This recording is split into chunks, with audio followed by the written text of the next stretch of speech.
नमस्कार. अस्त्र न्यूज नेटवर्कमध्ये आपलं स्वागत. पाहूया आताची महत्त्वाची बातमी. नमस्कार, मी कविता द्विवेदी, निवडणूक निर्णय अधिकारी 35 बारामती बोलते आहे. सध्या टीव्हीवर एक बातमी व्हायरल होतीये की बारामती येथील गोदामामधील कॅमेरे बंद आहे, परंतु त्याची सविस्तर चौकशी केली आहे आणि त्याच्यामध्ये असं दिसून आलंय की इलेक्ट्रिशियन काम करत असताना अल्प कालावधीसाठी त्यांनी एक केबल काढली होती, त्यामुळे टीव्ही युनिटवर डिस्प्ले होत नव्हता.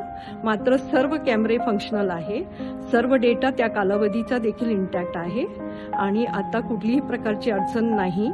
सर्व प्रक्षेपण हे आपल्याला टीव्ही युनिटवर व्यवस्थित दिसत आहे आणि कुठल्याही प्रकारची अडचण नाही. धन्यवाद.